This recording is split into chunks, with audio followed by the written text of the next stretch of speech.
সিরাত উদযাপন কমিটি জগতী কুষ্টিয়ার উদ্যোগে পবিত্র অনুষ্ঠানের সম্মানিত সভাপতি, বিশিষ্ট ইসলামী চিন্তাবিদ, শিক্ষাবিদ, বাংলাদেশ জামাত ইসলামী কুষ্টিয়া জেলা শাখার শ্রদ্ধাভাজন জেলা আমির অধ্যাপক মাওলানা আবুল হাশিম দামাত বারকাতুহুমুল আলিয়া এ মাহফিলে এতক্ষণ পর্যন্ত আলোচনা করছিলেন আমাদের কুষ্টিয়ার কৃতি সন্তান, বিশিষ্ট আলেমে দ্বীন, বলিষ্ঠ কণ্ঠের অধিকারী আলহাজ মাওলানা ইব্রাহিম খলিল মুজাহিদ, সেক্রেটারি বাংলাদেশ মাজলিসুল মুফাসসিরিন খুলনা বিভাগ। আলোচনা রেখেছেন হাজারো আলেমের উস্তাদ, বাংলাদেশ জামাত ইসলামী ওলামা বিভাগ কুষ্টিয়া জেলা শাখার সম্মানিত সভাপতি আলহাজ হাফেজ মাওলানা জুলফিকার আলী কুমারখালী। এখানে পরিচালনার দায়িত্বে যিনি আছেন সিরাত উদযাপন কমিটি জগতী কুষ্টিয়ার সম্মানিত আহ্বায়ক মাওলানা আব্দুল আলী দামাত বারকাতুহুমুল আলিয়া। মঞ্চে বসা আছেন বাংলাদেশ জামাত ইসলামী কুষ্টিয়া জেলা শাখার শ্রদ্ধাভাজন সেক্রেটারি জনাব অধ্যাপক সোজাউদ্দিন জোদ্দার। বসা আছেন হাজার হাজার আলেমের উস্তাদ, যদিও ওনার বাড়ি পাশের জেলা ঝিনাইদহ জেলার ভেতরে, কিন্তু আমাদের এই কুষ্টিয়াতে সবচাইতে ধর্মীয় শিক্ষার বড় প্রতিষ্ঠান কুওয়াতুল ইসলাম কামিল মাদ্রাসা, নাম শোনেননি? এ মাদ্রাসার সম্মানিত অধ্যক্ষ শ্রদ্ধাভাজন আমার নানাজান জনাব মাওলানা তারিকুর রহমান দামাত বারকাতুহুমুল আলিয়া। মঞ্চে বসা আছেন জনাব মাওলানা সাইফুদ্দিন দামাত বারকাতুহুমুল আলিয়া।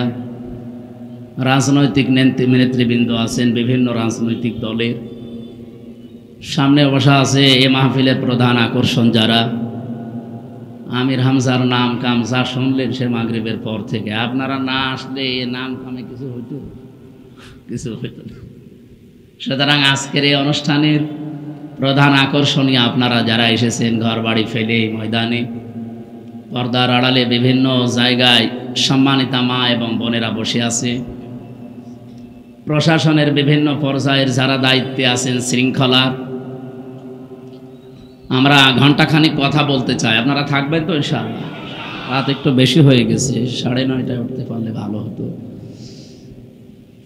দল মত জাতি বর্ণ ধর্ম নির্বিশেষে আজকের এই অনুষ্ঠান, কারণ নবীজি শুধু আমাদের না, কোরআন যেমন আমাদের শুধু একা না, হাদা বায়ানুল লিন্নাস, মানুষ পদবাচ্চে যারা বিবেচিত সবার জন্য কোরআন।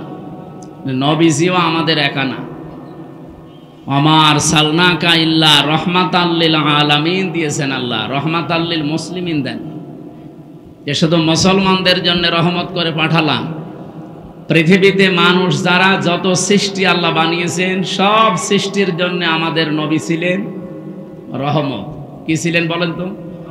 রহমত। সুতরাং তার জীবনী শোনার জন্যে, তার আদর্শের কথাগুলো শোনার জন্য আজকের এই তার জন্মের মাসে আমরা বাংলাদেশে দেখি বিভিন্ন মানুষের জন্ম, মৃত্যু, প্রত্যাবর্তন দিবস এবং জেল থেকে যেদিন বের হয় এবং জেলে যেই দিন যায় এই সমস্ত দিবস পালন করা হয়।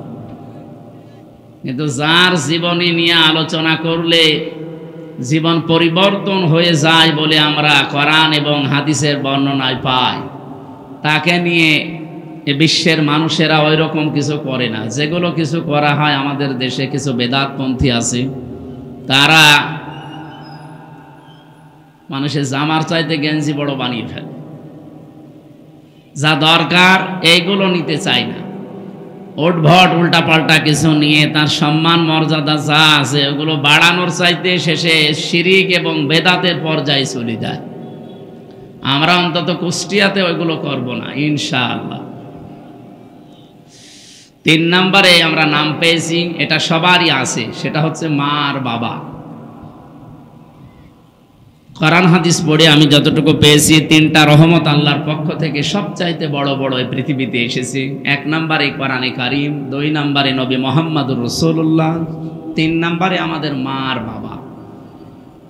তার ভেতরে আমরা কোরআনে কারিম শোনার জন্য এসেছি। 1500 বছর চলছে।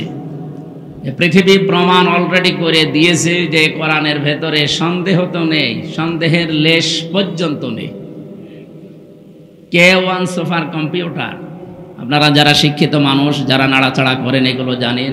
আমেরিকার নিউ ইয়র্ক সিটিতে একবার 4500 ধর্মীয় গ্রন্থ এক জায়গায় করেছি। একটা একটা করে কম্পিউটারের ভেতরে দেয় পৃষ্ঠাগুলো, ভেতর থেকে লেখা আসে যে এগুলো সঠিক কিনা। আমি আজকে আসার সময় এই তথ্যটা পেলাম। ভালো করে একটু খেয়াল করে দেখেন তো, যা শুনতে আসলেন কত অথেন্টিক কিতাবটা। ওখানে প্রত্যেকটি ধর্মীয় গ্রন্থের ব্যাপারে কথা এসেছে যে এর ভেতরে এই জায়গায় সমস্যা আছে, পৃষ্ঠার নাম ধরে ধরে। কোরআনে কারিম 1টা 2টা 3টা করে 6666 বলেন আর 6236 বলেন।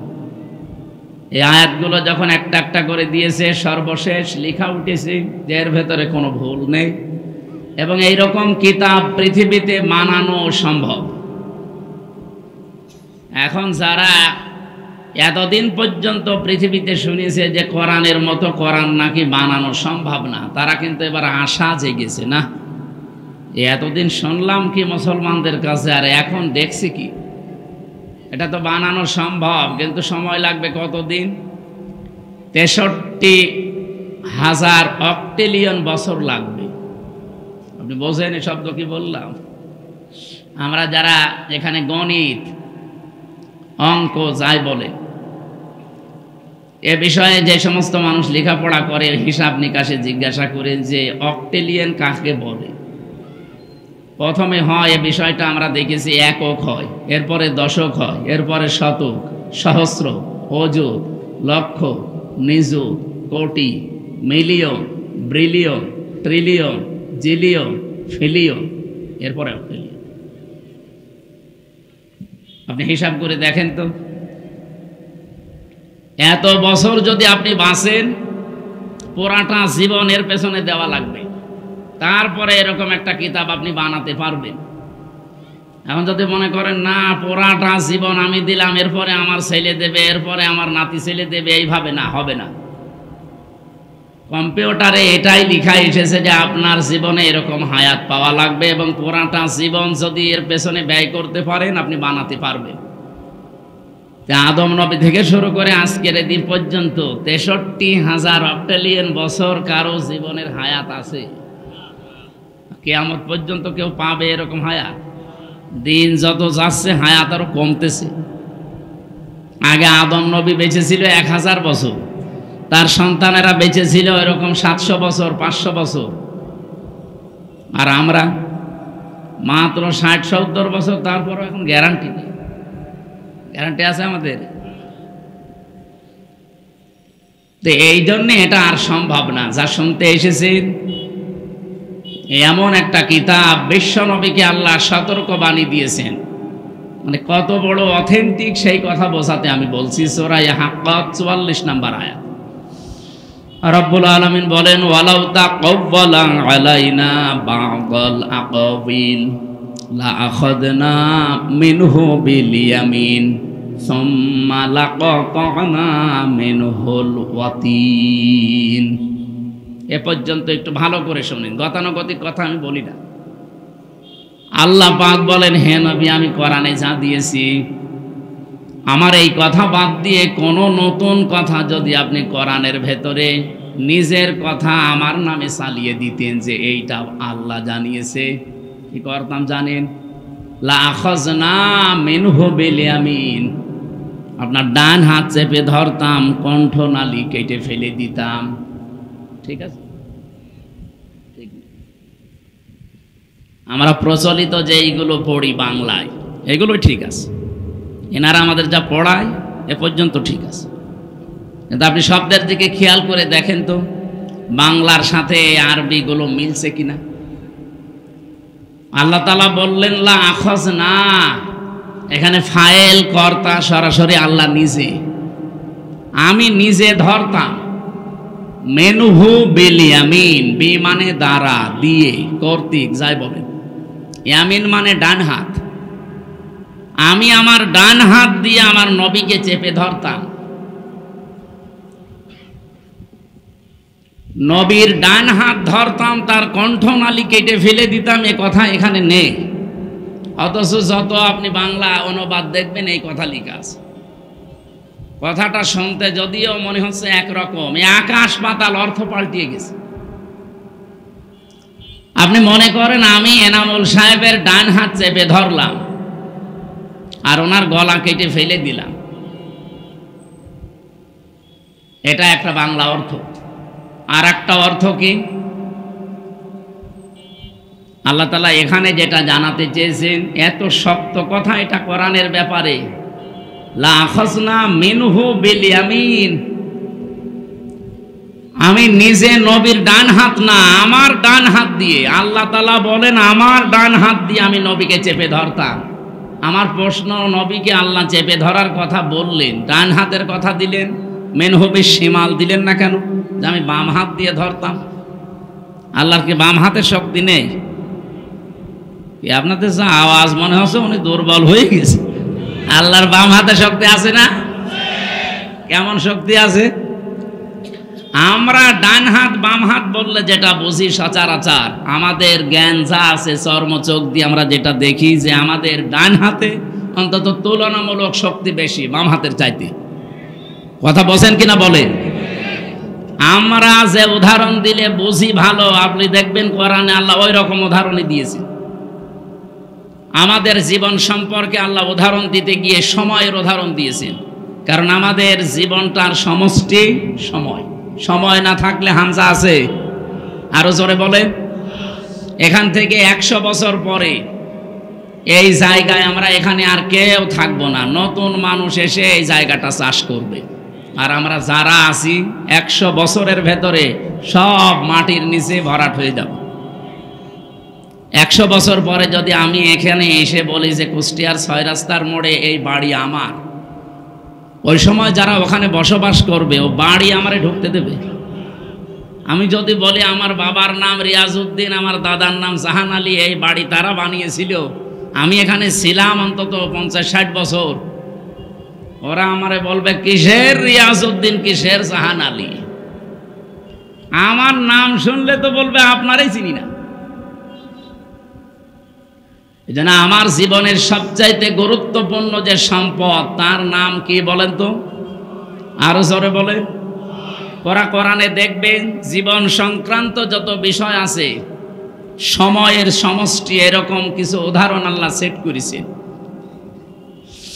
আল্লাহ রাব্বুল আলামিন বলেন ওয়ালা আসরি, সময়ের কসম। কিসের কসম দিলেন? কারণ আমরা বুঝি ভালো যে সময় থাকলে হামজা আছে, সময় নেই হামজা নেই। আমরা যেহেতু সচরাচর দেখি এই পৃথিবীতে আমাদের ডান হাতের শক্তি বেশি, বাম হাতের শক্তি একটু তুলনামূলক কম, আমরা যেটা দিয়ে বুঝবো ভালো, আল্লাহ সেই উদাহরণ দিয়েছেন। মিনহু বিশিমালও দিতে পারতেন, তাও অর্থ পারফেক্ট হইতো। তারপরও আল্লাহ মিনহু বিল ইয়ামিন দিয়ে এত শক্ত ভাষায় জানালেন যে আমি আমার নিজের ডান হাত দিয়ে আমার নবীকে চেপে ধরতাম। আর আমরা যেহেতু ডান হাত দিয়ে কোনো কিছু ধরলে শক্ত করেই ধরি নাকি? আল্লাহ এইটাই বোঝাতে চেয়েছেন যে কোরআন কত অথেন্টিক। আমি আমার ডান হাত দিয়ে আমার নবীকে চেপে ধরতাম মজবুত শক্তভাবে। এতটুকু শেষ করলাম না, সুম্মা লাকাতানা মিনহুল ওয়াতিন, এমনকি তার কণ্ঠনালীও কেটে ফেলে দিতাম যেন আর কথাই বলতে না পারে। কোরআনের ভেতরে আমি আল্লাহ ছাড়া আর কারো কথা নেই। এমনকি ফামা মিনকুম মিন আহাদিন আনহু হাজিজিন, এ বিষয়ে আমাকে নিষেধ করা কোনো শক্তি পৃথিবীতে আসমানে কারো নেই। এত বড় কঠিন কথা বলার পরেও দেখি আমাদের এই দেশে বহু মানুষ কোরআনের ব্যাপারে নিজের মতামত তুলে ধরে কথা বলে। এর আগে একজন বলছিল নাকি যে লাকুম দীনুকুম ওয়ালিয়া দীন, রাহুল বুখারী। একটা কথা হইল, কথা হচ্ছে কোরআনের, আপনি বুখারী শরীফ বলে চালিয়ে দিচ্ছে। নবীজি যদি কোরআনের ভেতরে কোনো কথা চালিয়ে দেয়, তাই তার ডান হাত না তাকে চেপে ধরে ডান হাত দিয়ে তার কণ্ঠনালী কেটে ফেলার কথা, এত বড় কঠিন হুঁশিয়ারি। আর সেই জায়গায় বুখারী শরীফের হাদিস আপনি কোরআন বলে চালিয়ে দিচ্ছেন, কোরআনের আয়াত বুখারী শরীফ বলে চালাচ্ছে। আমার মনে হয় যদি ওহী নাজিল হওয়ার সিস্টেম থাকতো, ওই মহিলার সব কাটা পড়ে যেত, যেই বলে সেই কথা, যে লাকুম দীনুকুম ওয়ালিয়া দীন, রাহুল বুখারী। আমরা কোরআনের ব্যাপারে যে কথাগুলো এখন থেকে তাহলে শুনব, কোনো সন্দেহ নেই এর ভেতরে একটা শব্দ আজ পর্যন্ত ওলট পালট হয়নি, কিয়ামত পর্যন্ত হবেও না। এরকম একটা কিতাব শোনার জন্য আমরা বসে আছি, যে কিতাবের একটা অক্ষর শুনলে পড়লে 10টা নেকি হয়। কয়টা? আরো জোরে বলেন। ইন্নাল্লাযী লাইসা ফি জাওফিহি শাইউম মিনাল কুরআনি কাল বাইতিল খরিব, যে মানুষের অন্তরের ভেতরে কোরআন নেই, কোরআনের আলো নেই, জ্ঞান নেই, ওটা মানুষের অন্তরই না, ওটা উজাড় গৃহ, শয়তানের ঘর। আপনি চিন্তা করতে পারেন নবীজিও কত শক্ত কথা বললেন। আজ 54 বছরে যারা বাংলাদেশে দায়িত্ব পালন করেছে, আপনি দেখেন অধিকাংশগুলোর ভেতরে কোরআনের আলো, জ্ঞান, নূর ছিল না। এই জন্য আমাদের কপাল ওইভাবে উঠতে পারেনি। মা আনজালনা আলাইকাল কোরআন লিতাশকা, হে নবী কোরআন আপনাকে আমি এই জন্য দেইনি যে আপনি মার খাবেন, না খেয়ে থাকবেন, আপনি হতাশায় থাকবেন না। কোরআন আমি দিয়েছি এ পৃথিবীতে আপনি উপরে উঠবেন। আর 54 বছরে আমরা এখনো ওই জায়গায় যেতে পারি না। 21 বছরে মালয়েশিয়া যেখানে চলে গেছে, আমি পুরা এলাকা ঘুরেছি মালয়েশিয়া, বাংলাদেশের চাইতে প্রায় 7 ডবল বড় দেশটা, বিশাল দেশ। 2003 সালেও তারা এইভাবে দাঁড়াতে পারে না, আমাদের মতোই ছিল। অথচ এই যে 21-22 বছরে তারা দেশটাকে, আজ বিশ্বের বুকে যদি 20টা দেশ উন্নত থাকে, মালয়েশিয়া একটা। সিঙ্গাপুর এ তো আরো খারাপ ছিল পর্যায়ে, তাদের চারিদিকে শুধু সাগর বেষ্টিত। সিঙ্গাপুরের যে ভূমিটা সর্বোচ্চ 42 কিলো, আমাদের কুষ্টিয়া জেলার অর্ধেক। এতটুকু একটা জায়গা, আমার মনে হয় এদিকে বিশ্ববিদ্যালয় থেকে শুরু করে খুব বেশি হলো খোকসা পর্যন্ত, এই যে এতটুকু একটা দেশ। তামাম পৃথিবীতে যদি 10টা দেশ আপনাকে গণনা করা লাগে উন্নত, তাহলে সিঙ্গাপুর ধরা লাগবে। আপনি টের পাচ্ছেন তারা মাছ ধরে খেত, এই যে জেলে বলে না বাংলায়, মাছ ধরে খায়, এদের কি বলে? জেলে। ওরা ওই ছিল। পুরা মালয়েশিয়ার যত ময়লা সব ভাগাড় হিসাবে তারা ব্যবহার করতো এলাকাকে। এই যে মাছ এবং গরু, ছাগল, মহিষ এগুলো জবাই করে করে রক্ত, এই ময়লাগুলো সব এখানে ফেলা, এই জায়গা ছিল সিঙ্গাপুর। তো তারা আজ সততার কারণে, তাদের তো আর ইমান নেই, 100 জনের 95 জন তারা অমুসলিম, মাত্র 5 জন মুসলমান সেখানে। কিন্তু দাঁড়িয়ে যাওয়ার পেছনে আমি কারণ দেখেছি শুধু তাদের সততা, এবং তারা মানুষকে ধোঁকা দেয় না। আমরা এই দেশে এই 2টা জিনিস যদি এস্টাবলিশ করতে পারি, যে এই দেশে আমরা যারা আসবো সামনে সততা নিয়ে আসতে চাই, আর সততা তৈরি হয় পৃথিবীতে উৎকৃষ্ট মানের সততা এই কোরআনের জ্ঞানের দ্বারা। কিসের দ্বারা বলেন তো? বাংলাদেশে বিশেষ করে আমি তো এদেশের প্রায় থানায় 630টা থানায় আমি গেছি, আমি দেখেছি একটা জিনিস ঝামেলা আছে এই দেশে, এদেশে আর ভারতে। আমরা এই রবিউল আউয়াল মাস আসলে নবীর মহব্বতে এমন অবস্থা তৈরি হয়ে যায় আমাদের, বিশেষ করে চট্টগ্রাম আর সিলেটের মানুষের। এরা আয়াত পড়ে বেশিরভাগ সূরা মায়েদার এই 9 নম্বর আয়াতটা, 15 নম্বর আয়াতটার শেষের অংশটা বেশি পড়া হয়। قد جاءكم من الله نور وكتاب مبين, অবশ্যই আল্লাহর পক্ষ থেকে তোমাদের কাছে এসেছে স্পষ্ট নূর, কিতাব। এখানে তারা ব্যাখ্যা করতে গিয়ে আমি দেখেছি বিশেষ করে চট্টগ্রাম আর সিলেটের মানুষেরা তারা বলতে চায় এখানে নূর মানে মুহাম্মদুর রাসূলুল্লাহ আর কিতাব মানে কোরআন শরীফ। অথচ যারা তাফসীর পড়ে গভীরভাবে বোঝে, এর পরের যে আয়াত আপনি দেখেন, কোন আয়াতের তাফসীর করতে হলে উসুলে তাফসীরের মূল নীতি যে 15টা, তার ভেতর একটা এইটা আছে যে আগের আয়াত পরের আয়াতের সাথে কি সম্পর্ক আছে এটা আপনাকে জানা লাগবে, নয়তো আন্দাজে এক আয়াত থেকে তাফসীর করতে গেলে আপনি ভুল করে ফেলবেন। এটা মূল নীতির ভেতরে পড়ে। এর পরের আয়াত আগের আয়াতের দিকে একটু খেয়াল করলে এটা কিন্তু সমাধান হয়ে যায়। বাংলাদেশে যেটা নিয়ে আমরা আজ অনেকে কাফের পর্যন্ত ফতোয়া দিতে দ্বিধাবোধ করি না। যারা নবীকে নূরের তৈরি মনে করে না তারা নাকি কাফের, এই কথা অনেকে বলে না। যদিও আমাদের এই সমস্ত জেলায় এগুলো কম। আপনি চট্টগ্রামে যান, আপনার জানাজায় বন্ধ করে দেবে, এমন কড়া। ওরা মিঠা সন্নি, কড়া সন্নি, আরো বিভিন্ন নাম নিয়েছে। তা আমি এই শব্দটা পড়তে গিয়ে দেখলাম আল্লাহ রাব্বুল আলামিন এখানে ক্বাদ জাআকুম মিনাল্লাহি নূরুন ওয়া কিতাবুম মুবিন এই শব্দ বলার পরে এরপরে এইগুলো যে সব এক জিনিস তার প্রমাণ দিয়েছেন পরের আয়াতে। আলেমদেরকে বলছি বাড়িতে একটু মিলাবেন, শব্দটা দেখবেন। এখানে আছে অবশ্যই আল্লাহর পক্ষ থেকে এসেছে নূর, স্পষ্ট কিতাব। এখানে নূর ওজা স্পষ্ট কিতাবতা, এর প্রমাণ আল্লাহ পরের শব্দে দিয়েছেন ইয়াহদি বিহিল্লাহ, তিনি হেদায়েত দান করেন এইটার দ্বারা। এই যে বিহি, এটা এক বছর না বহু বছর? বহু বছর, এক বছর। আগের দুইটা জিনিস যদি দুইটা হবে তাহলে আল্লাহ এখানে বিহি মা দিতে পারতো না?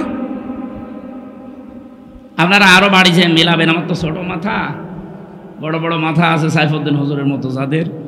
ইয়াহদি বিহিল্লাহ, আমি এইটার দ্বারা হেদায়েত করি। যেহেতু আল্লাহ এক বচন দিয়েছেন, সুতরাং কোরআন ওজা নূরতা, স্পষ্ট কিতাব ওজা নূরতা। দ্বিতীয় প্রমাণ হচ্ছে ফি জিলালিল কোরআন। এখানে কিতাবের অনেকগুলো নাম দেওয়া আছে। কোন জায়গায় আমি পেয়েছি কোরআনের নাম 55টা, কোন জায়গায় পেয়েছি 45টা, কোন জায়গায় 25টা, কোন জায়গায় 4টা। আমি যে 4টার বিষয়ে বলছিলাম তার ভেতরে একটা নাম আছে কোরআনের, আন-নূর। কোরআনের নাম কি বলেন বলেন? তাহলে এই আয়াত দ্বারা আল্লাহ যেটা বোঝাতে চাচ্ছে নবী নূরের তৈরি, এ কথা বলে আপনি নবীর সম্মান বাড়াচ্ছেন না। আর তারা নূরের তৈরি বললেই কি, মাটির তৈরি বললেই কি, আপনার ইমানে কোনো সমস্যা আছে? এইটা যেহেতু আমাদের সিলেবাসের অন্তর্ভুক্ত না, মরণের পরে বিষয়ে গুরুত্বপূর্ণ কোনো প্রশ্ন নেই, সুতরাং এইটা নিয়ে কেওয়াজ করে সময় নষ্ট করার কোনো দরকার নেই। আমি কথা আশা করি বোঝাতে পেরেছি। সুতরাং এমন কোরআন আমরা শুনতে এসেছি, এর ভেতরে কোনো ভেজাল নেই। সুতরাং যে আল্লাহ আমাদেরকে আজকে নিয়ে আসলেন এখানে, আমরা খুশি। কারণ এক একটি অক্ষর শুনলে বুঝলে আপনার ইমানের মান এবং ইখলাস অনুযায়ী কমপক্ষে তো 10টা নেকি পাবেনই, সর্বোচ্চ 700 পর্যন্ত নেকি পাবেন ইনশাআল্লাহ। আল্লাহ আমাদেরকে সর্বোত্তমটা যেন আমাদের ইমান অনুযায়ী দান করেন, বলেন আমিন। দরুদ আর সালাম পাঠ করার মাধ্যমে আমরা তেলাওয়াতকৃত আয়াতে যাচ্ছি। আমরা পড়েছি সূরা 50 নম্বর আয়াতের শেষের অংশটুকু। আমরা যে সমস্ত বিষয়গুলো নিয়ে রবিউল আউয়াল আসলে মাতামাতি করে ফেলি, নবীকে এমন এমন জিনিস দিয়ে দেই, আল্লাহ রাব্বুল আলামিন ওই বিষয়টা ক্লিয়ার করছেন আয়াতে। হে নবী, আপনি আপনার উম্মতদেরকে বলেন, কুল লা আকুলু লাকুম ইনদি খাযাইনুল্লাহ ওয়ালা আ'লামুল গায়বা ওয়ালা আকুলু লাকুম ইন্নী মালাক। আপনি মানুষকে বলেন, আমি কিন্তু এই কথা বলি না যে আমার কাছে আল্লাহর ধনভাণ্ডার আছে। নবীজির কাছে যদি আল্লাহর ধনভাণ্ডার না থাকে, এ পৃথিবীতে আর কোন আল্লাহর ওলি আছে তার দরবারে ধনভাণ্ডার থাকতে পারে? আজকে আমি দিনের বেলা রাজবাড়ি ছিলাম, গলন্দ ঘাটের পাশে, ওর পাশেই তো আল্লাহর ওলির দরবার। ধনভাণ্ডার নিয়ে বসে আছে খাজা, কেউ ফেরে না খালি হাতে। নবীজিকে আল্লাহ পরিষ্কার ভাষায় জানিয়েছে, নবী আপনি বলেন আমার কাছে আল্লাহর ধনভাণ্ডার আছে, আমি এ কথা বলি না। বলেন তো আল্লাহর পরে যার স্থান, তার কাছে যদি এটা না থাকে, কোন মহামানবের কাছে থাকতে পারে? সুতরাং এটা যে পুরাটা বানোয়াট, মিথ্যা, ধোঁকাবাজি, প্রতারণা, এটা আপনাকে বিশ্বাস করা লাগবে। আমি নিচে নামতে পারলাম না আপনাদের কারণে। 2 নম্বরে ওয়ালা আ'লামুল গায়বা, আমি এ কথা বলি না যে আমি গায়েব জানি। গায়েব জানা এ বিষয়টা শুধুমাত্র এখতিয়ার কার? আল্লাহ যতটুকু জানিয়েছে অতটুকু ছাড়া অদৃশ্যের খবর কেউ জানে না। কত ভণ্ড আজকে বাংলাদেশে, বিশেষ করে সাংস্কৃতিক রাজধানী কুষ্টিয়ায় আছে, ওরা কত কিছু দেখে বলে দেয় যে এই আছে। কুষ্টিয়ার স্টেশনে যান, কোর্ট স্টেশনে আল্লাহর ওলি বসে আছে, হাত দেখেই বলে ফেলে যে আপনার 3 বউ হবে। আমি বিশ্ববিদ্যালয়ে প্রথমে যখন এসেছিলাম ওই সময় তো কুষ্টিয়ায় আমি নতুন, আমি ছোটবেলা থেকে চুয়াডাঙ্গা, বরিশাল এই সমস্ত জেলায়। 10 সালে আমার কুষ্টিয়া প্রবেশ করা। ওই সময় একজন স্টেশনে বসতো, হাত দেখে মানুষের ভাগ্য বলে দিত। আমি ওই সময় একবার দেখিয়েছিলাম, আমি তো ছাত্র, আমার এই যে মাঝখানে 3টা দাগ দেখে বলছে আপনার 3 বউ হবে। এই যে ইনার নাতি আমার ঘরে। যাক, ওই সময় তারও 1 বছর পরে আমার বিয়ে হয়েছে। সেই একটাই তো আছে, আমার তো এখনো এই ভাগ্যের রেখার সাথে মেলে না। মেলবে কিনা আমি জানি না, মেলার দরকার নেই। সুতরাং এই হাত দেখে যারা উল্টাপাল্টা কথা এগুলো বলে, ওদের ভাগ্যের পরিবর্তন ওরা করে নিতে পারে না। বিশ্বাস করেন এগুলো সব ধোঁকা। এই যে পাথর দিয়ে যারা ব্যবসা করে, লিটন দেওয়ান চিশতি ঢাকার প্রান্ত পথে প্রায় 5 লাখ টাকা ভাড়া ওই ঘরটার, আর ও পাথরের ব্যবসা করে ওই দোকান ভাড়া দেয়, রাজার হালে চলে। এত দলিল দেওয়ার পরেও দেশের মানুষ এখনো পর্যন্ত সচেতন হয় না। আমি এইটা 8-9 দিন আগে এসেছি কাবা শরীফ থেকে। কাবায় যে পাথরটা, এটা জান্নাতের পাথর, কিন্তু এ পাথরের কোনো ক্ষমতা নেই। যারা বলে যে এখানে চুমা দিলে গোনা সব শুষে নেয়, আমি অথেন্টিক হাদিস পাইনি। যারা পেয়েছেন একটু দেখাবেন তো। না পেয়েছেন আপনি? গোনা শুষে নেয় এরকম কথা তো আমি পেলাম না। কোথায় পেয়েছে আল্লাহ জানে। হযরত ওমর মাঝে মাঝেই পাথরের দিকে তাকিয়ে একটা ছড়ি বা লাঠি নিয়ে বলতেন, পাথর, আমি শুধু দেখেছিলাম যে নবীজি তোমাকে চুমা দিয়েছে, এই কারণে তোমারে চুমা দেই। তুমি আমার ভালো করতে পারো না, মন্দও করতে পারো না। আমি যদি দেখতাম যে নবীজি তোমাকে চুমা দেয়নি, আমি জীবনে তোমারে চুমা দিতাম না, এবং কি এই কাবা ঘরের সাথে থাকতেও দিতাম না। লাঠি দিয়ে পিটিয়ে টুকরা টুকরা করে ফেলতাম। আপনি চিন্তা করেছেন কোন পাথরকে কথা বলছে? খলিফা হযরত ওমর। আর আমরা লিটন দেওয়ান চিশতির পাথর নিয়ে পাগল হয়ে আছি। সুতরাং এই যে 50,000, 1 লাখ, 2 লাখ, 5 লাখ টাকা দিয়ে পাথর কিনে বিভিন্ন রোগ শোক থেকে মুক্ত হওয়ার জন্য যারা আন্দাজে ধারণায় আছেন, এগুলো সব বানোয়াট, ধোঁকাবাজি।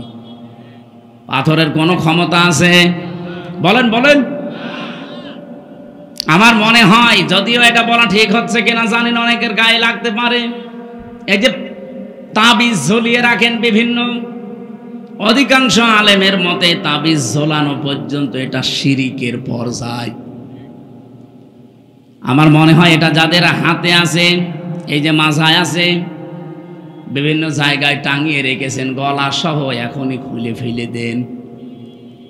কোরআনে 13 জায়গায় আল্লাহ এরকম আয়াত দিয়েছেন, আলাইসাল্লাহু বিকাফিন আবদা, আমি কি আমার বান্দার জন্য যথেষ্ট না যে তাবিজ নেওয়া লাগবে?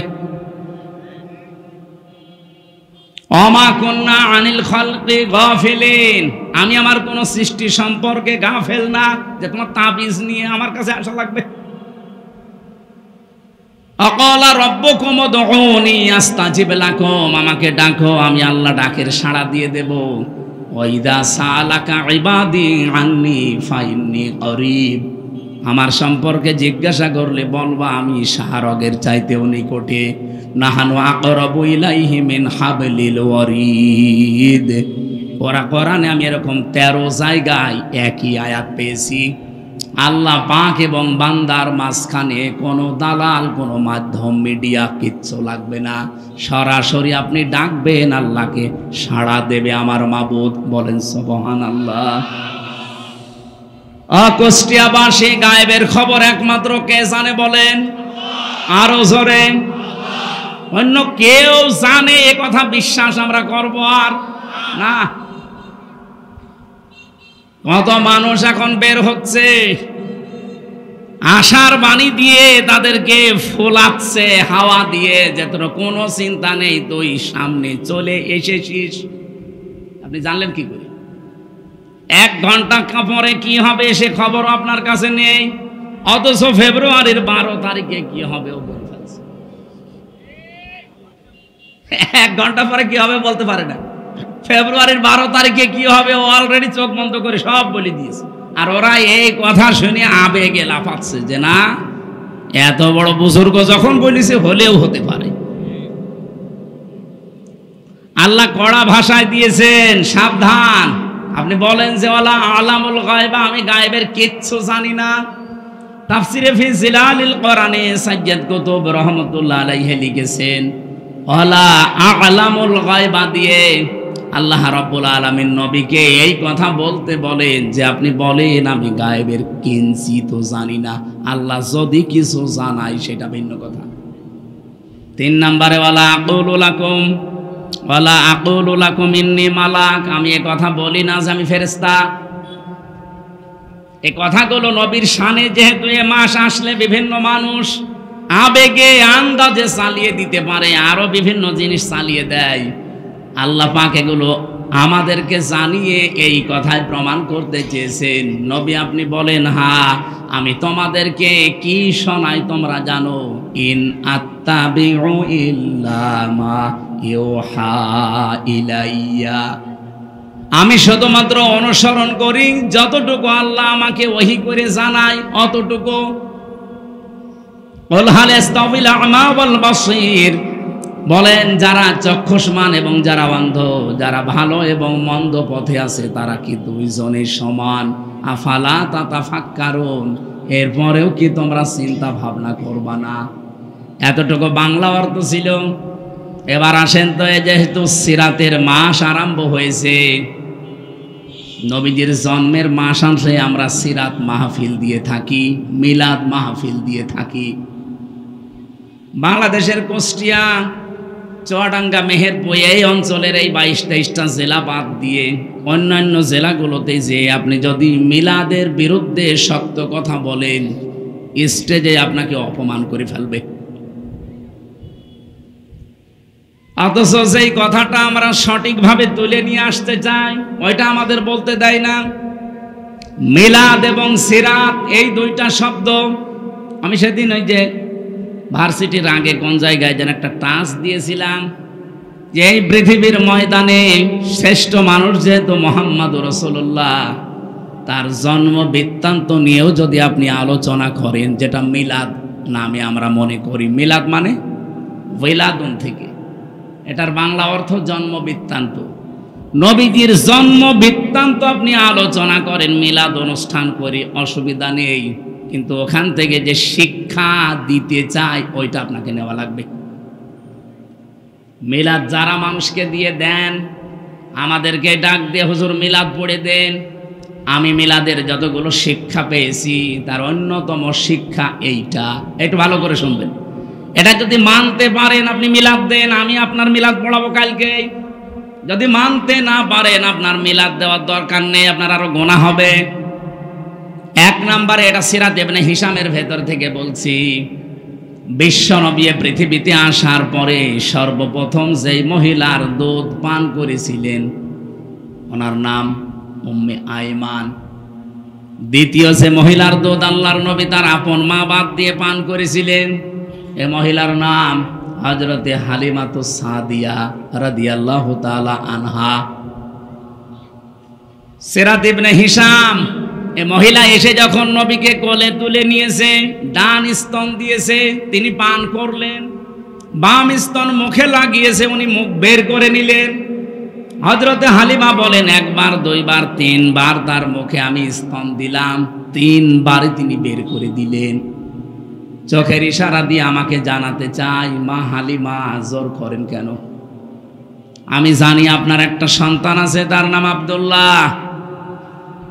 আমি তো ডান স্তন আমার হক অধিকার ছিল, আমি পান করেছি, বাম স্তন আমার এটা অধিকার না, আমার হকও না, এটা আমার দুধ ভাই আব্দুল্লাহর অধিকার।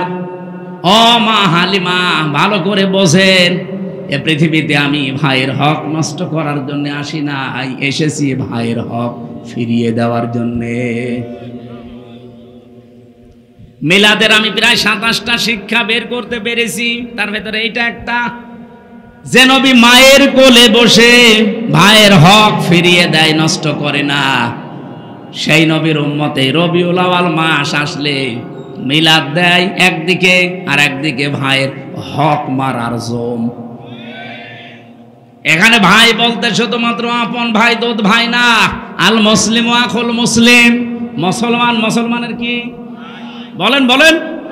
অথচ আগস্টের 5 তারিখের পর থেকে 1 বছর 26 দিন চলছে।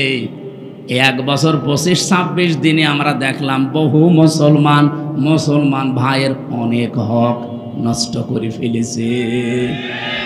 বিশেষ করে খাজানগর কবরহাটে কত মানুষ এই জায়গাতে দেখলাম, হাজার হাজার লক্ষ লক্ষ কোটি টাকা তারা অলরেডি শুধু চাঁদাবাজির মাধ্যমে, অথচ চাঁদাবাজি করে এই টাকা দিয়ে আবার এই রবিউল আউয়াল মাস আসলে আমারে ডাক দিয়ে বলে হুজুর মিলাদ পড়িয়ে দিয়ে। কিসের টাকা? চাঁদাবাজির টাকা। বিশ্বনবী মায়ের কোলে বসে ভাইয়ের হক নষ্ট করে না, আর আপনি এত বড় হয়ে গেছেন রবিউল আউয়াল মাসে মিলাদ দেবেন। কি কি দিয়ে মিলাদ দিচ্ছেন? একটা একটা করে যদি এখন নিচে নামা হয়, আমার মনে হয় আমি সবাই ধরা খেয়ে যাব। দরকার নেই, অন্তত এদিক ওদিকে 5 কেটে চলে যায়। এবার আমার প্রশ্ন, এই পৃথিবীতে বিশ্ব নবী আসার পর থেকে আজকের এই দিন পর্যন্ত বহু মানুষ নবীর শুধু মিলাদ, জন্ম এইটা মেনেছে, খুশি হয়েছে, বেজার হয়েছে, কিন্তু নবীর আদর্শ যেটা, সিরাত যেটা, তার জীবনী যেটা, শুধু জন্ম বৃত্তান্ত না, তার জীবনী, এই কথাগুলো যখনই তাদেরকে মানতে বলা হয়, এ মানুষগুলো শুধু মিলাদ মানতে রাজি, সিরাত মানতে রাজি না। আমি সেই প্রথম থেকে আরম্ভ করছি, নবীর আপন চাচা আমি 11 জনের নাম পেয়েছি, তার ভেতরে 4 জনের বেশি আলোচনা হয় আমাদের। 2 জন চাচা মিলাদও মেনেছে, সিরাতও মেনেছে, এই 2 জনেই জান্নাতি। আর 2 জন চাচা শুধু জন্ম মিলাদ মেনেছে, সিরাত তারা মানে নাই, 2 জনেই জাহান্নামী। একজন আবু তালেব আর একজন আবু লাহাব, এ 2 জনই আপন চাচা। আপনি তাদের পুরা জীবনী পড়ে দেখেন। আমি তো আবু লাহাবের পুরা জীবন পড়েছি, আবু তালেবেরও জীবন পড়েছি। ওরা নবীর মিলাদে, জন্মে এত খুশি ছিল, নিজের কাজের মেয়ে সোয়াইবিয়াকে পর্যন্ত আজাদ করে দিয়েছে, মুক্ত করে দিয়েছে, টাকা দিয়ে কিনে নিয়ে আসা মেয়ে, কাজের মেয়ে, দাসীবাদী। এত খুশি হয়েছে নবীর জন্মে যে আমার ভাই আব্দুল্লাহ নেই, আমার ভাইয়ের ঘরে একটা সন্তান এসেছে, এই খুশির সংবাদ দেওয়ার কারণে আমি তোরে মুক্ত করে দিলাম। আবু তালেব এত খুশি ছিল নবীর জন্মে, বিশ্ব নবীর জন্মে সে খুশি শুধু না, নিজের ছেলে আলীকে কোনোদিন কাছে রাখে নাই, মুহাম্মদুর রাসূলুল্লাহকে রাতের বেলা কাছে রাখত। এই 2 জন চাচার জীবনী পড়ে সর্বশেষ যেটা পেয়েছি, যখনই তাদের কাছে নবীজির সিরাত, তার আদর্শের কথা নবীজি তুলে ধরলেন, এই 2 জন লোক তো মানেই নাই। আবু তালিবের জীবনী পড়তে গিয়ে দেখলাম, এই লোকটা যখন মারা যায়, নবীজি তার মাথার কাছে গিয়ে বলেছিলেন, ইয়া আম্মি আবি তালিব, লা ইলাহা ইল্লাল্লাহ হাজ্জুল লাকা ইনদাল্লাহি ইয়াউমাল কিয়ামা, বুখারী শরীফের হাদিস। চাচা আপনার জলে বলা লাগবে না, শুধু আস্তে করে আমার কানের কাছে মুখ নিয়ে আল্লাহর একত্ববাদের স্বীকৃতিটা দেন, রিসালাতের স্বীকৃতি আপনার দেওয়া লাগবে না। শুধু বলেন লা ইলাহা ইল্লাল্লাহ মুহাম্মাদুর রাসূলুল্লাহ বলার দরকার নেই, এটা আমি নিজে জানি। শুধু আপনি আল্লাহরটা দেন। আমি আপনাকে গ্যারান্টি দিচ্ছি, এই মুহূর্তে কিয়ামতের দিন আল্লাহর সামনে আপনার ব্যাপারে আমি ঝগড়া করি জান্নাতে দিয়ে যাব। পাশে দাঁড়িয়েছিল আবু জেহেল, আবু সুফিয়ান। ডাক দিয়ে বলে, নেতা পড়বা? সারা জীবন বাপ দাদার ধর্ম মানলে এখন নতুন ধর্ম অনুসরণ করে কলঙ্কিত হবা। মানুষ তোমাকে কাপুরুষ বলবে, ভীরু বলবে, সারা পৃথিবীতে একটা বদনাম হয়ে যাবে তোমার। ও আর পড়ে না, ডাক দিয়ে বলে, মোহাম্মদ ভাতিজা আমার, তোমাকে আমি ভালোবাসি। তোমার সেই জন্মের দিন থেকে আজকের পর্যন্ত আমি তোমার পেছনে আছি, কিন্তু তোমার এই আদর্শটা আমি মানতে পারলাম না। তোমার নিয়ে আসা এই আদর্শ মেনে নিলে আমি মারা যাব। এখন মানুষ আমার বদনাম বের করবে, তুমি আমারে মাফ করে দিও। বলেন তো, মাফ করার মালিক কি নবীজি না আল্লাহ?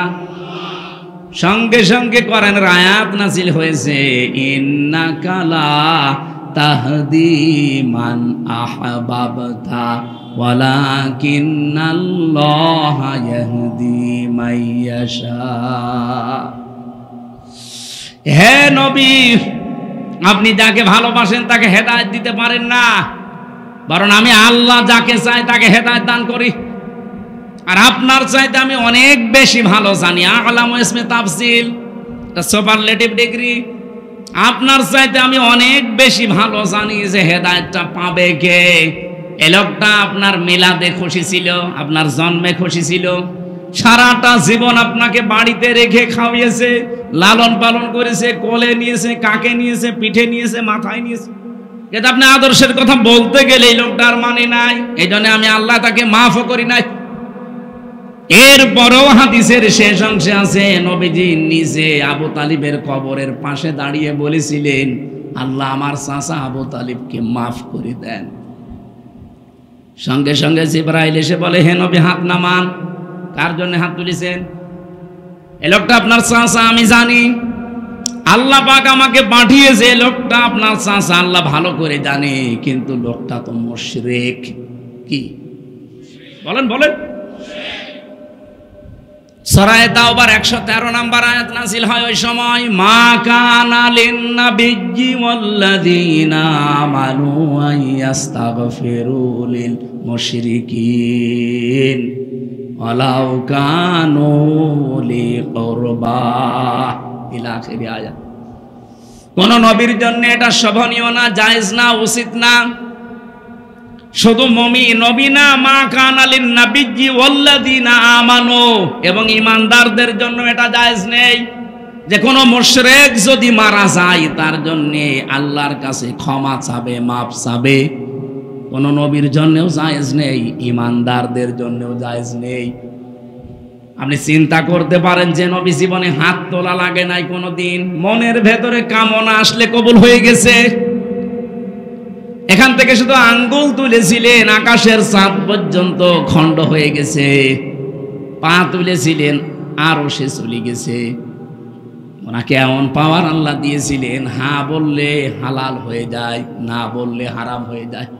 তাকে সারে বলা হয়, শরীয়ত প্রণেতা। এই নবী হাত তুলে বসে আছে চাচার জন্যে।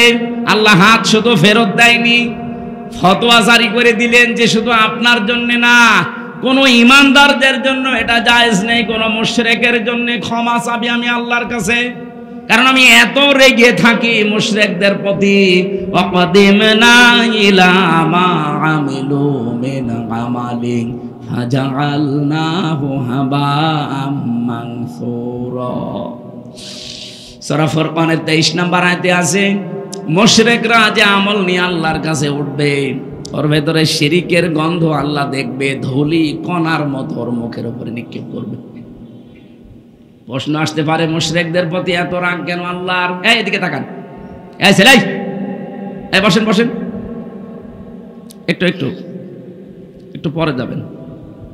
খুব বেশি সমস্যা হলে যান, নয়তো একেবারে আপনি পরিবেশ নষ্ট করেন না ভাই। এই এদিকে তাকান ভাই। মুশরিকদের প্রতি আল্লাহর এত বেশি রাগ হওয়ার কারণ কি? কোরআন শরীফ পড়তে গিয়ে যত গুনার কথা পেয়েছি, সব গুনাহ আল্লাহ মাফ করে দিলেও দিতে পারে, শিরিকের গুনাহ আল্লাহ মাফ করে না। এ কথা নেই? এত কঠিন কেন? ও জগতি জেসুয়াবাসী, এই মুহূর্তে যদি রাত 11টা বাজে, এখন বাড়িতে যেয়ে দেখেন আপনার স্ত্রীর কাছে পাশের বাড়ির একজন শুয়ে আছে, কিছু করেনি, শুধু শুয়ে আছে, ভালো লাগবে? শুধু ভালো লাগবে তা না, খারাপ লাগবে তা না, হাতের কাছে যা আছে আমার মনে হয় 2 ভাগ করে ফেলবেন। আপনি কি করেন স্ত্রীর জন্য এমন? 22 বছর 25 বছর একটা মেয়েকে বিয়ে করে তাকে আপনি শুধু ভরণ পোষণ দিয়েছেন, এই তার জীবন দেননি, তাকে সুস্থ থাকার জন্য যা লাগে আপনি তাও দেননি। এগুলো সব দেয় কে? ওই বীর্য থেকে পর্যন্ত বানিয়েছে পুরাটা দায়িত্ব আমার আল্লাহর। আপনি তো 22 বছরে 25 বছরে বানানোটা পেয়েছেন। আপনি 22 বছরের পরে পেয়েই যদি আপনার এত অধিকার হয় স্ত্রীর উপরে কিছু জিনিস দেওয়ার মাধ্যমে, সেই বীর্য থেকে শুরু করে আমির হামজা পর্যন্ত যিনি বানিয়েছে, আমার বাবা মা শুধু বিছানায় ছিল এতটুকু শেষ, বাকি আমার উপরে পরিপূর্ণ দায়িত্ব কার? সে আল্লাহ যদি দেখে যে তার সাথে তার বান্দা অন্য কাউকে দাঁড় করিয়েছে, আল্লাহর কসম ওই স্বামীর মতো আল্লাহ রেগে থাকে। আপনাকে 2 ভাগ করেন আপনার কপাল। এবার আসেন শিরিক যত প্রকার হচ্ছে পৃথিবীতে, আল্লাহ এত রেগে থাকেন মুশরিকদের উপরে যে নবীকে বললেন দোয়া করা জায়েজ নেই, ওয়ালাউ কানু উলি কুরবা, যদিও নিকট আত্মীয় হয়। ঈমানদারদেরকে আল্লাহ ঘোষণা দিয়েছেন আল্লাযীনা আমানু, ঈমানদারের জন্য জায়েজ নেই। অথচ আমরা বাংলাদেশে দেখি টাটকা মুশরিক মরে যায়। আরে মাওলানা তারেকুর রহমান, আমির হামজা এদেরকে নিয়ে 10টা গরু জবাই করে আমরা জান্নাতে দিয়ে দেই, মনে হচ্ছে কন্ট্রাক্টরই নিয়েছি। জান্নাত তো আমাদের বানানো নাকি? এগুলো সব ধোঁকাবাজি প্রতারণা ছাড়া কিচ্ছু না। আপনি শিরিক থেকে আগে বাঁচেন।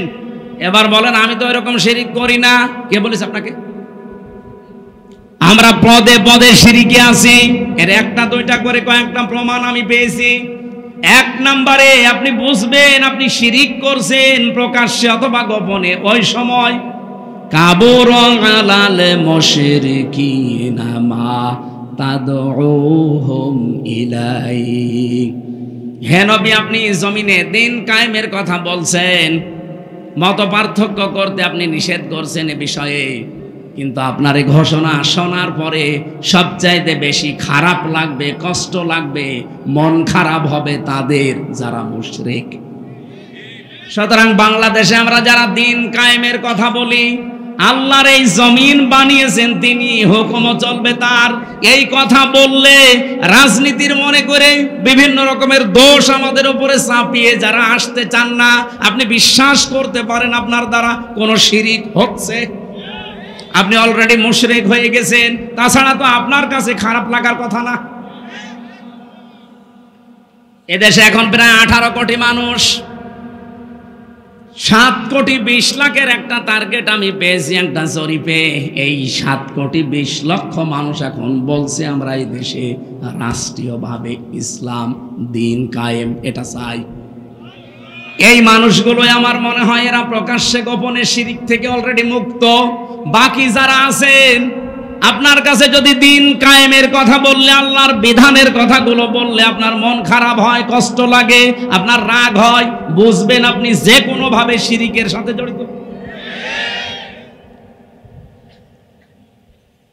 কোরআনের সূরা সূরার 13 নম্বর আয়াতের মাঝের অংশে এটা আছে, আপনি বাড়িতে মিলিয়ে দেখেন আপনি আসলে শিরিক করছেন কিনা। 2 নম্বরে যারা শিরিক করেন প্রকাশ্য গোপনে, এই মানুষগুলো ভয় পায় না। এই পৃথিবীতে যেহেতু আল্লাহর বানানো জমিনটা হুকুম চলবে তার এক ঘোষণা তিনি দিয়েছেন, আলা লাহুল খালকু ওয়াল আমরু। জমিন যার, বিধান চলবে তার। কথা বলেন না কেন? জমিন যেহেতু সবাই আমরা স্বীকার করি এই দেশে যে এ জমিন বানিয়েছে আল্লাহ, এমনকি আবু জেহেলও এটা বিশ্বাস করত। এটা আমি বানালাম। ওয়ালা ইন সাআলতাহুম মান খালাকাস সামাওয়াতি ওয়াল আরদা লা ইয়াকুলুনাল্লাহ।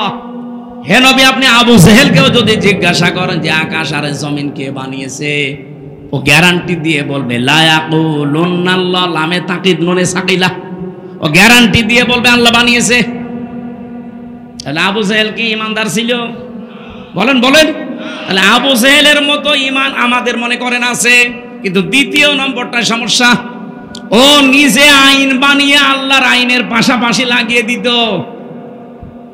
এই জমিনেও আমরা দেখছি আল্লাহ একজন আছে, আসমান জমিনের মালিক আল্লাহ, এ ঘোষণা দেয়, কিন্তু আল্লাহর পাঠানো আইনের পাশাপাশি নিজেরা আইন তৈরি করে ব্যক্তি, পরিবার, সমাজ, রাষ্ট্র চালাতে চায়।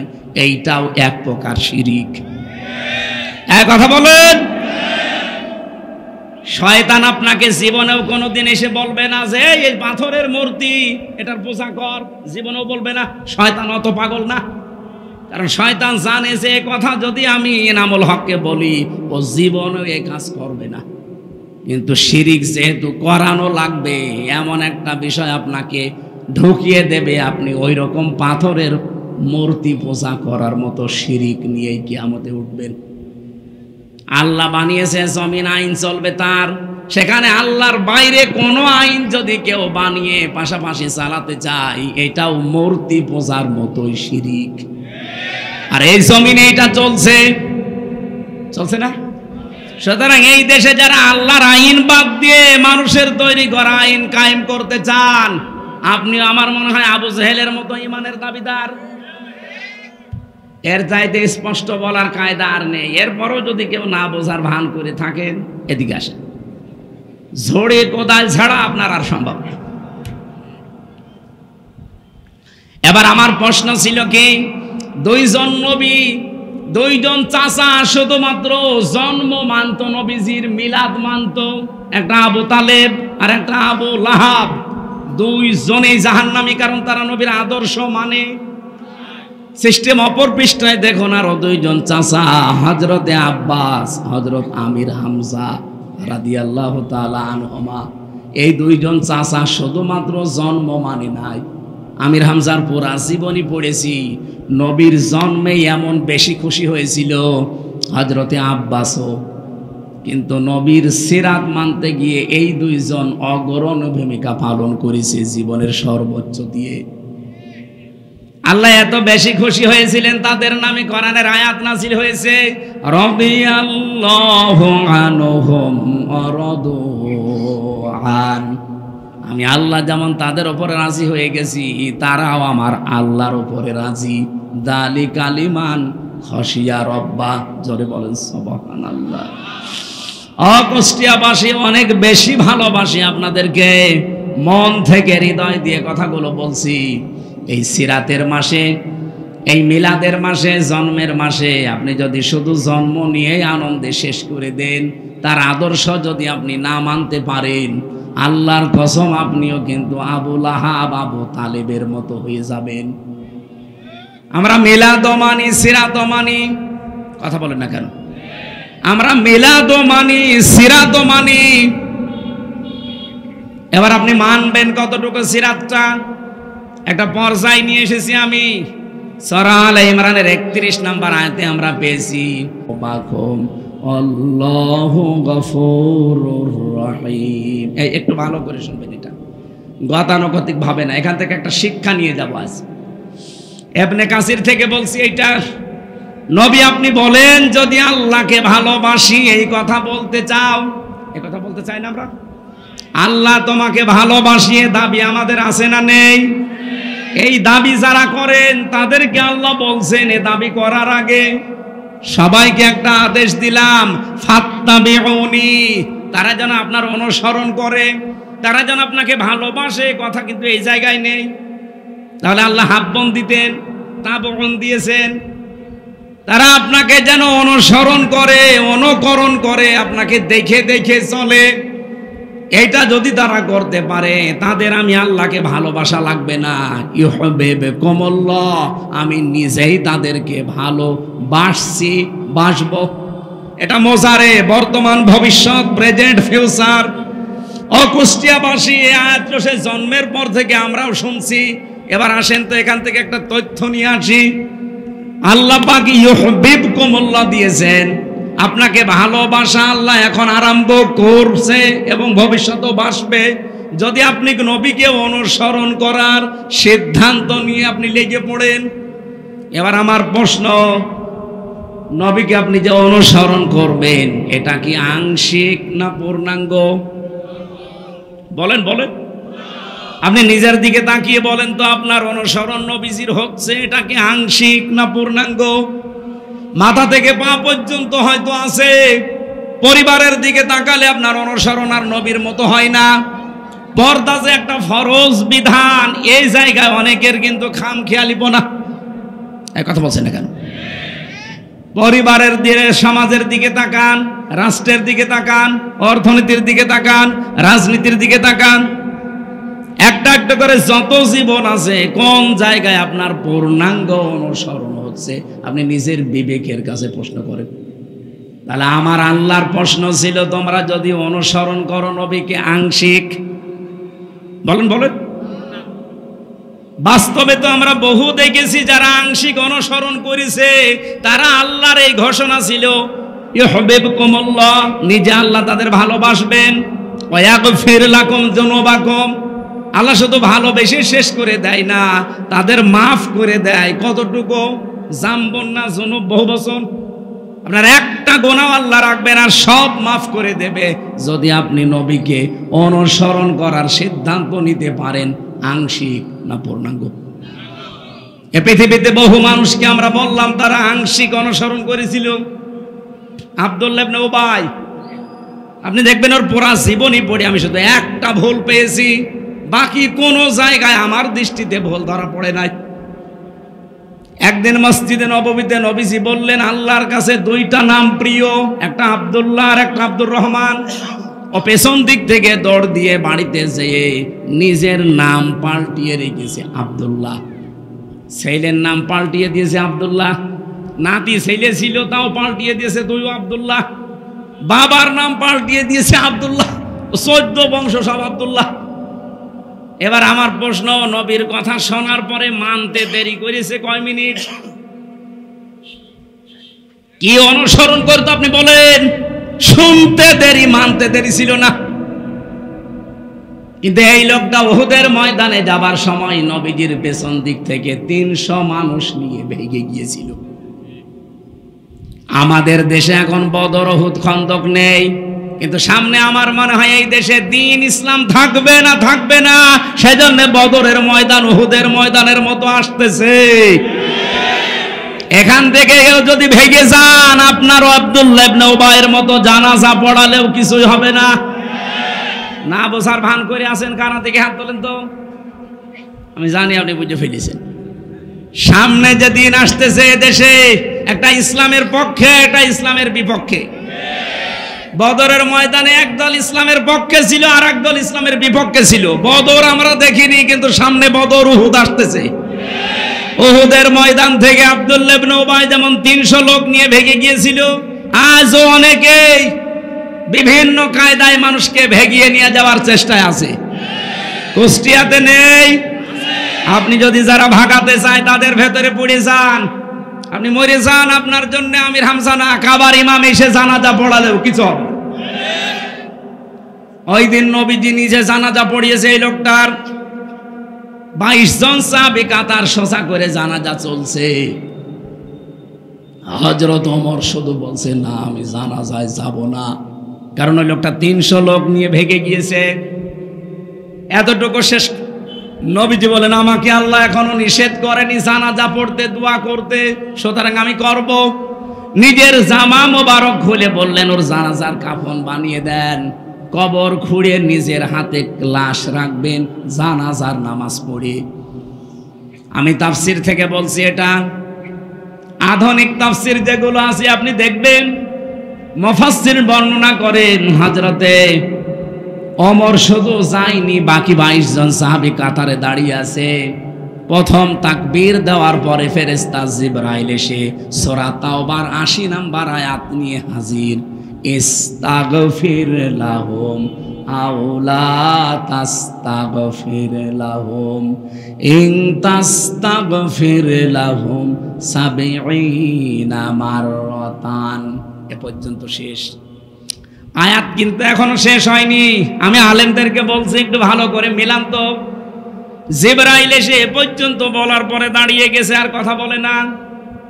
হে নবী, আপনি এই লোকটার জন্য ক্ষমা চান আর না চান, জানাজার নামাজ পড়ান আর না পড়ান, এর জন্য আল্লাহর কাছে মাফ চান আর না চান সমান হবে। এমনকি যদি ৭০ বারও ক্ষমা চান। এ পর্যন্ত বলার পরে নবীজি বলেন, আমার মনের ভেতরে একটা আশঙ্কা এসেছিল, আকাঙ্ক্ষা এসেছিল যে সাবেঈনা মাররাতান আছে, যে ৭০ বার ক্ষমা চাইলে আল্লাহ মাফ করবে না। আমি এই লোকটার জন্য ৭১ বার ক্ষমা চাব।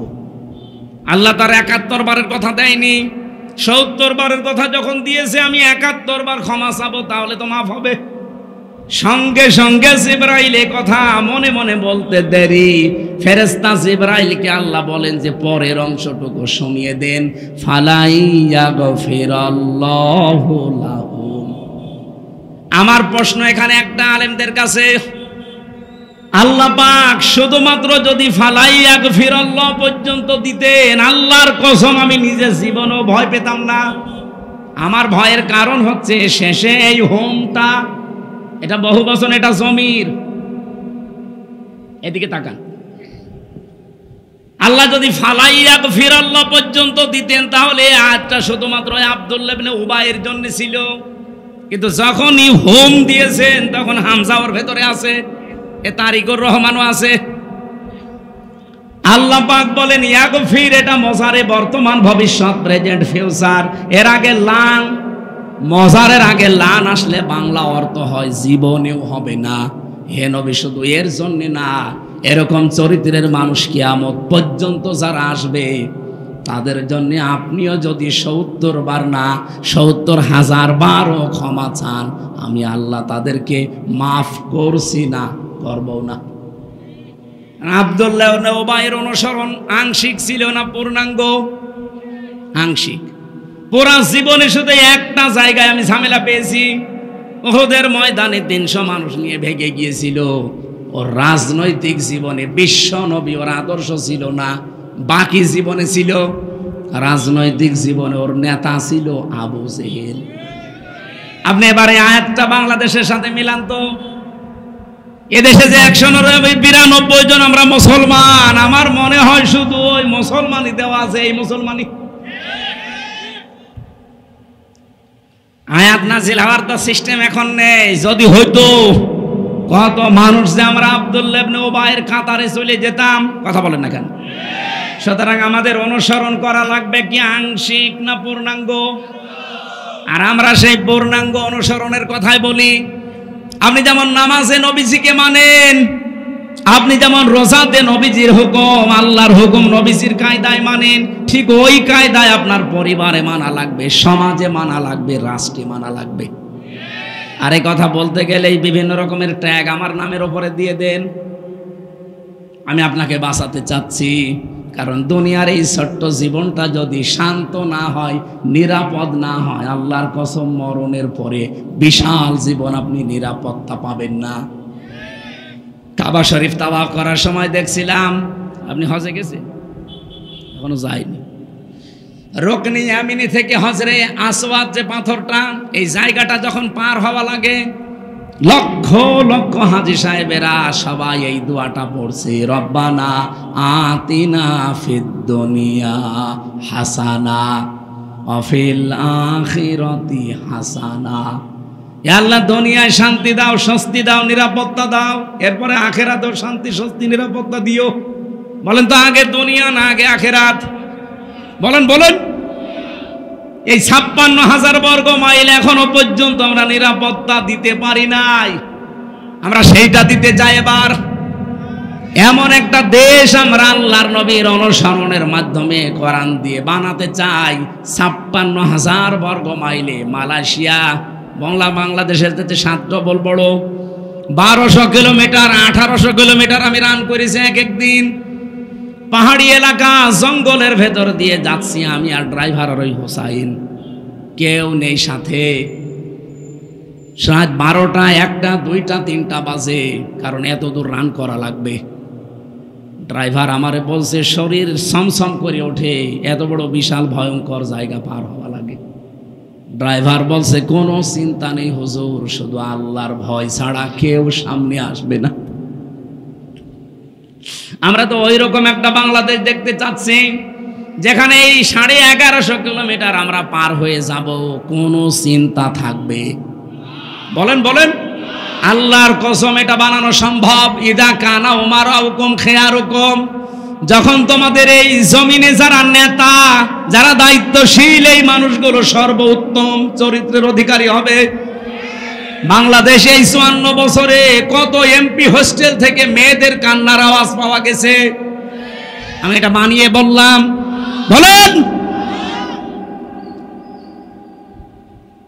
ওয়াগনিয়াউকুম সমাহাউকুম, দেশের ধনী মানুষগুলো যখন দানশীল হবে। ওমরুকুম শুরা বাইনাকুম, পরিবার থেকে রাষ্ট্রের কাজ সব যখন পরামর্শের ভিত্তিতে করা হবে। ফাজহারুল আরদি খায়রুল লাকুম মিন বাতনিহা, নবীজি বলেন কবরে যাওয়া লাগবে না, এই জমিনটাই তোমাদের জন্য উত্তম জান্নাতের মতো হয়ে যাবে।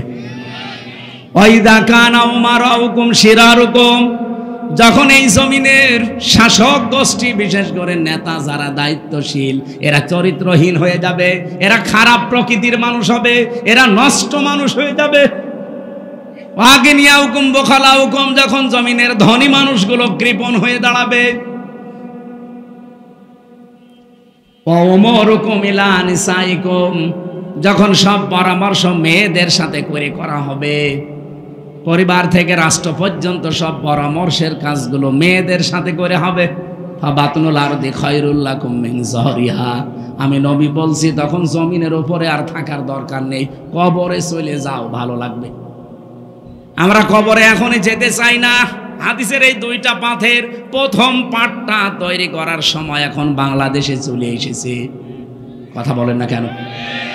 এদেশে এখন সত্যি যদি 300 এমপির ভেতরে 151 জন এবার আল্লাহর কসম যদি ইসলাম কোরআন বুকে নিয়ে যেতে পারে, এমন একটা দেশ আমাদেরকে উপহার দিতে পারবে, কিয়ামতের আগে দেশে ইসলামের কাছ থেকে কেউ নিতে পারবে না। এই জন্যই জালেমদের এত ভয়, এই জন্যই দাদাদের এত ভয়।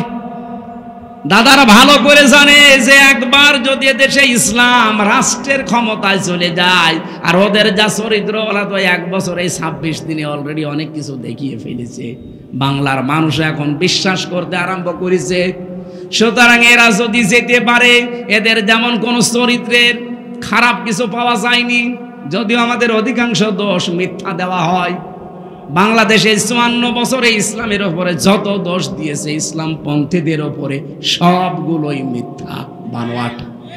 তার ভেতরে একটা রক কাটা, এটা মিথ্যা কথা, ডাহা মিথ্যা কথা। রক কাটে যারা, তাদের নামে বদনাম নেই। যারা রক কাটা দেখলে আরো ভয় করে, তাদের নামে বদনাম। 14 বংশ যাদের রাজাকার, তাদের নামে এ দোষ নেই। শুধু আত্মীয়তা করে আমি ফেসে গেছি। 37 জন রাজাকার বাংলাদেশ জামাত ইসলামীতে, তাও ওদের বানানো রিপোর্ট অনুযায়ী। তারপরে 11 জন মরে গেছে।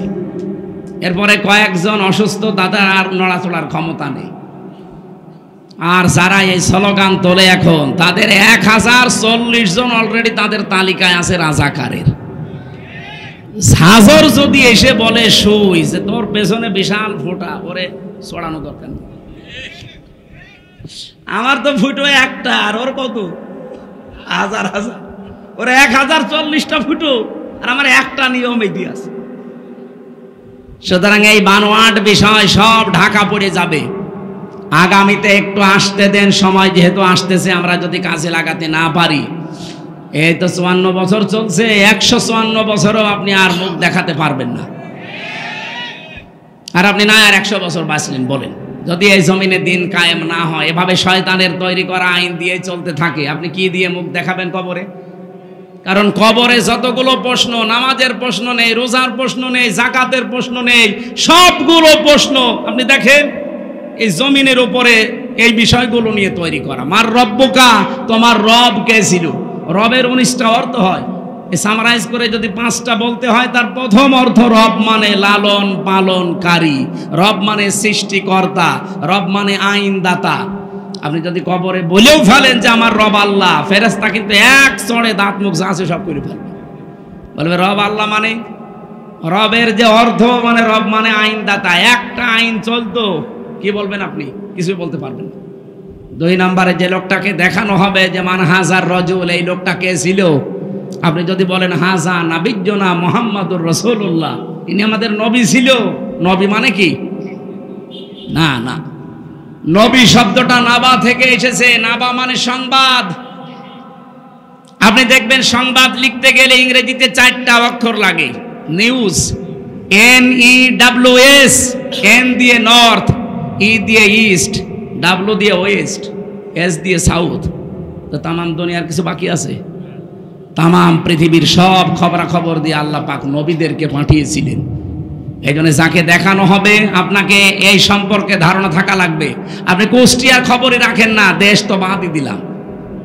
আপনাকে খবর রাখা লাগবে, নবী মানে সংবাদ। 3 নম্বরে যেটা বলা হয় মা দিনুকা, তোমার ধর্ম কি, না তোমার জীবন ব্যবস্থা কি। জীবন ব্যবস্থা মানে আপনি যে টয়লেটে যান এটাও জীবন ব্যবস্থার ভেতরে নেই। বাম পা দিয়ে প্রবেশ করবেন, ডান পা দিয়ে বের হবেন, মাঝখানে 2টা দোয়া পড়বেন, 8-10 মিনিট সময় কাটাবেন।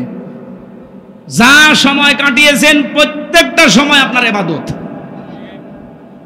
কুষ্টিয়াবাসী টয়লেটের মতো নিকৃষ্ট কাজ 8-10 মিনিট শুধু রসুলের তরিকায় দিন মেনে করলে যদি সওয়াব হয়, তো বাকি জীবনের এখনো 23 ঘন্টা 50 মিনিট এই সময়টা আপনি দিনের উপরে চললে ইবাদত হবে না মানে কি?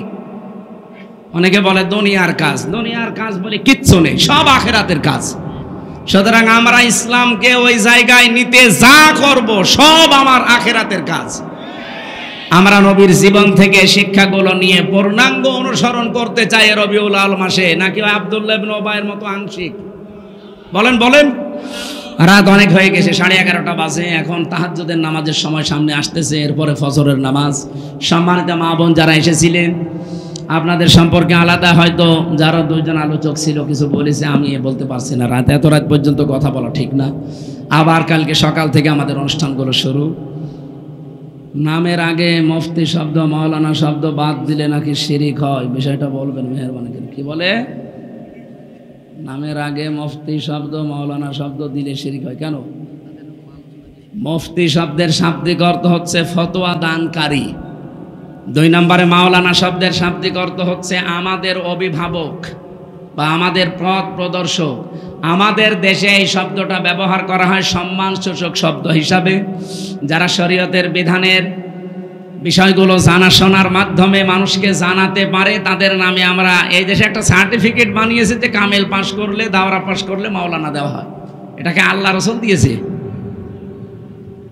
এই শব্দটা আমাদের নামের সাথে লাগালে শিরিক হবে। ওনারা যে হুয়া মাওলানা ওয়া আলাল্লাহি ফালাতাওয়াক্কালিল মুতাওয়াক্কিলুন নাকি একটা আয়াত আছে না সূরা তাওবায়, এইটা নিয়ে আলোচনা করে না। এই বিষয়গুলো ঠিক না। আল্লাহুম্মা আমিন। লা ইলাহা ইল্লা আনতা সুবহানাক ইন্নী কুনতু মিনাজ জালিমিন।